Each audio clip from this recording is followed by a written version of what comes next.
Global skill development mission में आपका स्वागत है। नेक्स्ट टाइप जो हमारे पास अवेलेबल है वो है पेज लेआउट के रूप में।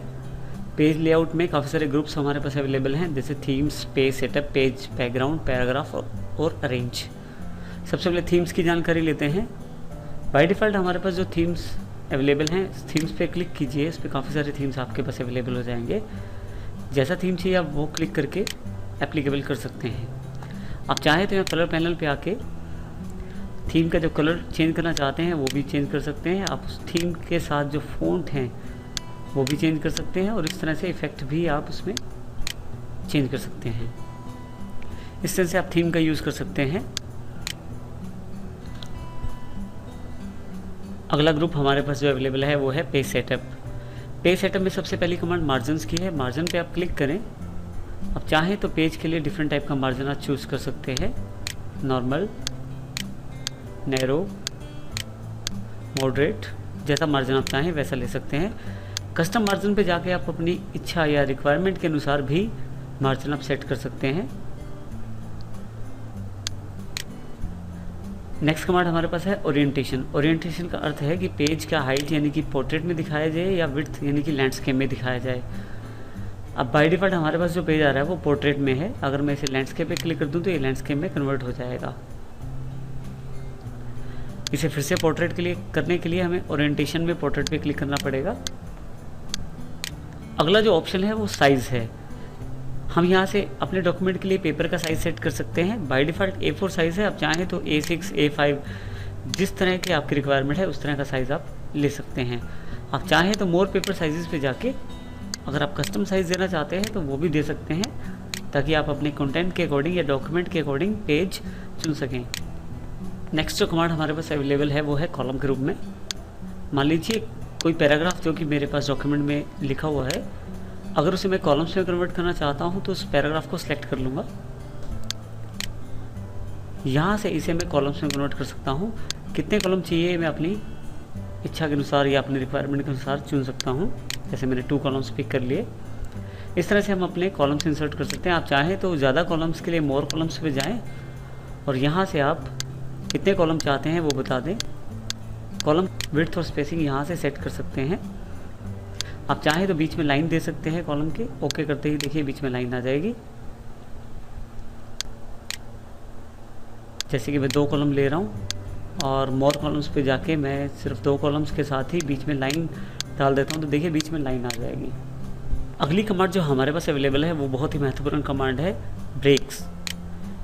ब्रेक्स का उपयोग हम लोग अपने ही जो डॉक्यूमेंट है उसको विभिन्न भागों में बांटने के लिए कर सकते हैं, जैसे कि एक टेक्स्ट को 2 पेजेस में बांटने के लिए या एक ही पेज में काफ़ी सारे सेक्शंस बनाने के लिए, ताकि हम अलग अलग तरह की सेटिंग कर सकें। सबसे बड़ी बात यह है कि हमारे पास पेज ब्रेक के अंदर 3 कमांड्स अवेलेबल हैं, पेज, कॉलम और टेक्स्ट रैपिंग। इसी तरह से सेक्शन ब्रेक में भी हमारे पास काफ़ी सारी कमांड अवेलेबल है। पेज ब्रेक के लिए हम जहाँ से ब्रेक करना चाहते हैं वहाँ क्लिक करेंगे और ब्रेक पे जाके पेज ब्रेक पे क्लिक कर देंगे। वहाँ से हमारा जो डॉक्यूमेंट है वो अलग पेज पे चला जाएगा। यहाँ से हमारे पास पेज 2 भागों में विभाजित हो जाएगा। पिछले वाला टेक्स्ट जो था वो नए पुराने वाले पेज पे और जो कर्सर के बाद वाला टेक्स्ट था वो नए वाले पेज पे चला जाएगा। मैंने अपने टेक्स्ट को अंडू कर लिया है, जिसके लिए आप Ctrl+Z का प्रयोग कर सकते हैं। नेक्स्ट सेक्शन में मान लीजिए हमें कॉलम ब्रेक देना है, तो मैं पहले अपने टेक्स्ट को सिलेक्ट करता हूँ, 2 कॉलम्स में से विभाजित करता हूँ। मान लीजिए अब कॉलम ब्रेक चाहिए मुझे, तो मैं जहाँ से कॉलम ब्रेक देना चाहता हूँ वहाँ पे क्लिक करूँगा। ब्रेक्स पे जाके कॉलम पे क्लिक कर दूँगा, जहाँ से मेरा टेक्स्ट अगले वाले कॉलम में ट्रांसफ़र हो जाएगा, यानी कि मेरे पास कॉलम ब्रेक अवेलेबल हो जाएगा।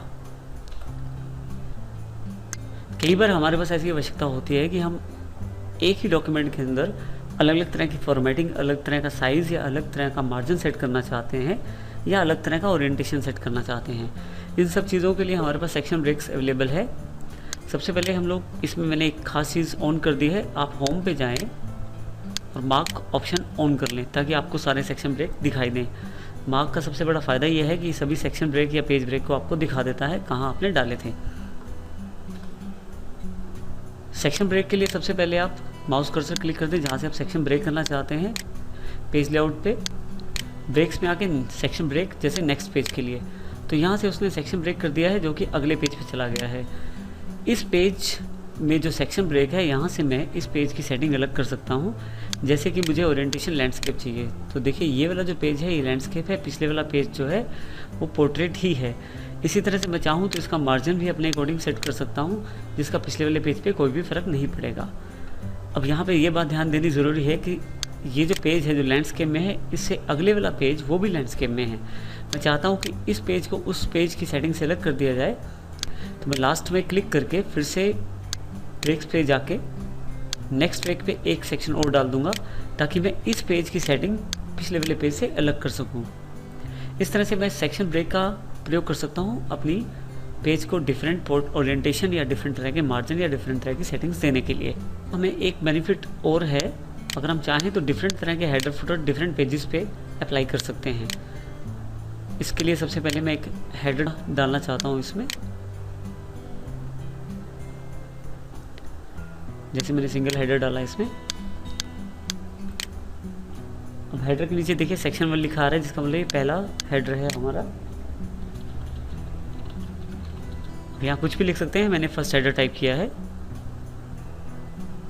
अगर मैं ध्यान से देखूँ तो दूसरे वाले पेज और तीसरे वाले पेज पे भी फर्स्ट हेडर लिखा आ रहा है, लेकिन मैं इसे बदल सकता हूँ।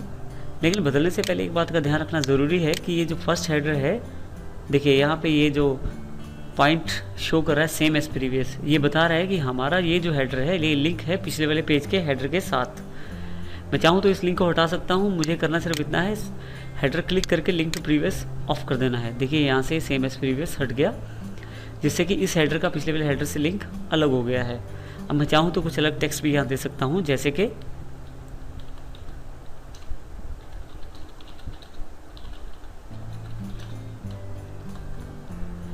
देखिए अब अगर मैं ऊपर की तरफ देखूँ तो फर्स्ट हेडर है, लेकिन सेकंड पेज पे देखूँ तो फिर से सेकंड हेडर है। थर्ड पेज क्योंकि उसका फिर से लिंक जो है पिछले वाले पेज से, इसलिए इस पे सेकंड पेज का हेडर दिखा रहा है। इसको भी अलग कर सकता हूँ। यहाँ के लिए मुझे फिर से ये हेडर सेलेक्ट करना पड़ेगा, लिंक टू प्रीवियस हटाना पड़ेगा, और जो मैं चाहूँ यहाँ मैं लिख सकता हूँ, जिससे कि तीनों पेजेस पे डिफरेंट हेडर मैंने प्लेस कर दिए हैं। इस तरह से मैं सेक्शन जो है उसका प्रयोग कर सकता हूँ हेडर्स के लिए भी।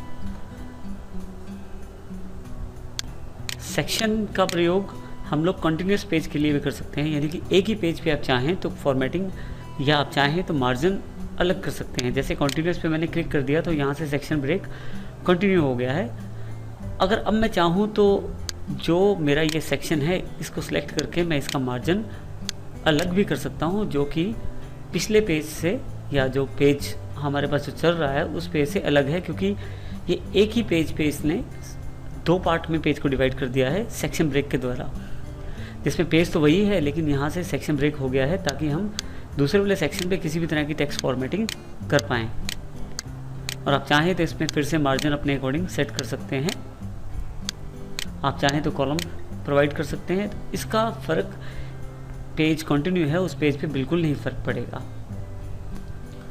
इसके अलावा हमारे पास दो कमांड्स और अवेलेबल हैं, इवन पेज और ऑड पेज।